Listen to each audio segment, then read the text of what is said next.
Zucchini has one small problem. It does not understand personal space. Give it a nice little garden bed, and within a few weeks, it starts acting like it owns the greenhouse, the pathway, the neighboring plants, and possibly your shoes. So this year, we tried something new. We grew zucchini vertically for the first time.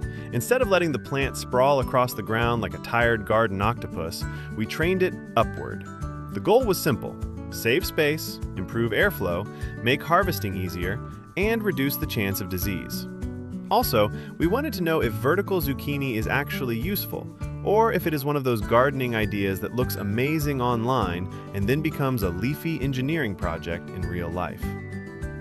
At StrongEcho, we grow vegetables in our greenhouse in the Netherlands, teach people how to grow food, and donate part of our harvest. Last year, we donated 300 kilos of food.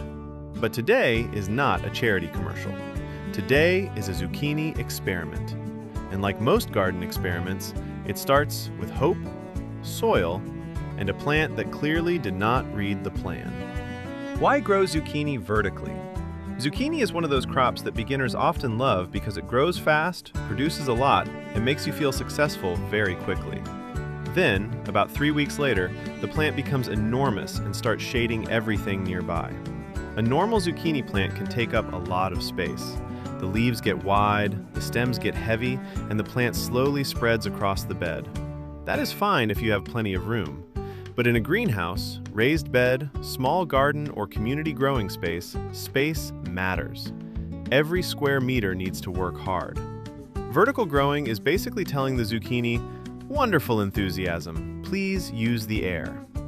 By supporting the main stem and pruning lower leaves, the plant grows more upright instead of sprawling along the ground. That can make the bed easier to manage. It can also make it easier to water near the base of the plant, spot pests earlier, harvest the zucchini before they become vegetable baseball bats, and improve airflow around the leaves. And airflow matters. A crowded zucchini plant with damp leaves is basically a spa day for powdery mildew.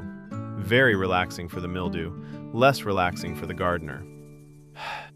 Important honesty, we are comparing different plants. Before we go further, a quick honest note. The vertical zucchini and the normal zucchini in this video are not the same variety grown in two different ways. They came from different seeds. So this is not a perfect scientific side-by-side trial. No white lab coats, no clipboard with angry statistics.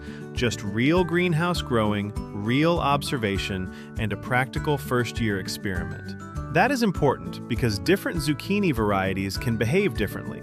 Some naturally grow more compact, some are more vigorous, some produce earlier, some look at your careful spacing plan and laugh. So when comparing the vertical plant with the normal plant, we are not saying vertical growing is definitely better because plant A looks different from plant B.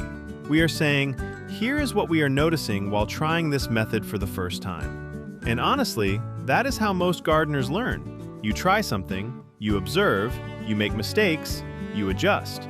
Then next year, you pretend you knew what you were doing all along. Pruning lower leaves. The next big part of vertical zucchini is pruning. As the plant grows, older, lower leaves can be removed. This helps expose the main stem, improves airflow, and makes it easier to see what is happening around the base of the plant. But pruning zucchini is not about attacking the plant like it owes you money. The plant still needs healthy leaves to produce energy.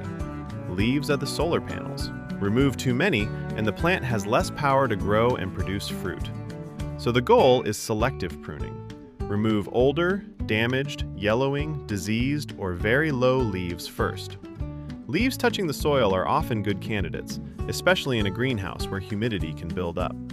Cut cleanly near the stem using clean tools. Try not to leave messy, torn pieces because damaged tissue can become an invitation for disease. A clean cut is better than a dramatic garden crime scene. And if there are signs of disease, clean your tools before moving to another plant. That is one of those boring gardening tips that actually matters. Disease does not need a taxi, but dirty pruning tools are happy to provide one. The benefits we hoped for. The first benefit we hoped for was space. A zucchini plant growing upright takes up less horizontal room. That means the greenhouse bed can stay easier to move through, easier to water, and easier to manage. The second benefit was airflow. When the lower leaves are removed and the plant is not lying across the soil, air can move better around the stem and leaves. That can help reduce damp, crowded conditions. It does not make the plant disease-proof. Nothing does. If a gardening method promises zero problems forever, it is probably selling magic beans. But better airflow can reduce some of the conditions that diseases love. The third benefit was visibility. With a sprawling zucchini plant, fruit can hide under leaves, and hidden zucchini are dangerous. Not because they bite, because they grow silently. You miss one harvest, and suddenly there is a zucchini under the leaves the size of a small canoe. With vertical growing, the fruit can be easier to spot. That makes harvesting easier and helps the plant keep producing. The fourth benefit is plant care.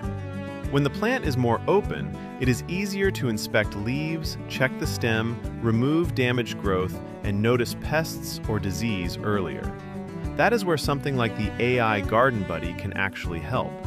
If a leaf starts looking strange, if there are spots, mildew, pest damage, or yellowing, you can use the AI Garden Buddy to help identify what might be happening and what to do next.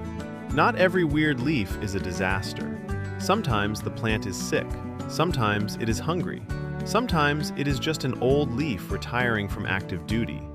The trick is learning the difference. What we learned so far. The biggest lesson so far is that vertical zucchini needs attention. Not constant attention, not cancel your weekend plans attention, but regular attention. The plant grows fast, so support and pruning need to happen before the plant becomes too heavy or awkward. If you wait too long, the stem can lean, the leaves can crowd, and the whole plant becomes harder to manage. Another lesson is that pruning feels strange at first. Removing big leaves can feel wrong, especially when the plant looks healthy. But lower leaves can quickly become old, shaded, damaged, or too close to the soil. Pruning with a clear purpose can help the plant stay open and manageable. The third lesson is that vertical zucchini is not a miracle method. It will not magically solve every garden problem. You still need good soil, regular watering, enough nutrients, pollination, healthy leaves, and pest checks. Vertical growing is a tool, a useful tool, but still just a tool. Like a garden fork. Very helpful, still not going to do your taxes. Tips if you want to try vertical zucchini.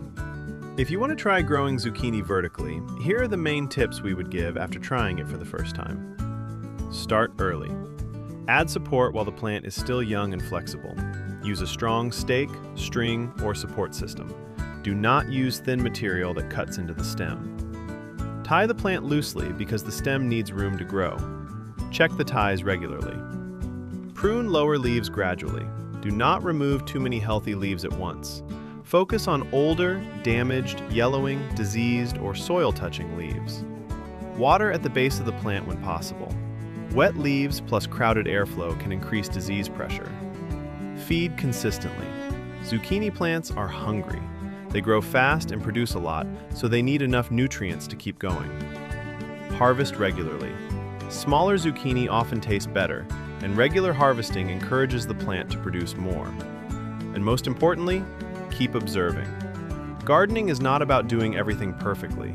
It is about noticing what the plant is telling you before it writes the message in brown spots and sadness. So is vertical zucchini worth trying? So far, yes. Especially if you grow in a small space, raised bed, greenhouse, or anywhere zucchini normally tries to become the landlord. It can save space, improve airflow, make harvesting easier, and help you keep a better eye on plant health. But start early. Support the plant before it leans. Prune with purpose. Do not remove too many leaves. And remember, vertical growing is not about forcing the plant to look perfect. It is about making the plant easier to manage and giving it a better chance to produce well. We will keep testing it through the season and see how it performs, because the real review comes later, when the plant either gives us beautiful zucchini or becomes a leafy tower of regret. Both are educational. If you are growing zucchini, cucumbers, tomatoes, peppers, or anything else and you run into plant problems, you can try the StrongEcho AI Garden Buddy to help identify pests, diseases, and care issues. And if you enjoy real gardening experiments, honest mistakes, practical tips, and greenhouse updates from the Netherlands, follow StrongEcho. You can grow it. And if your zucchini starts taking over the garden, at least now you have a plan before it applies for property rights.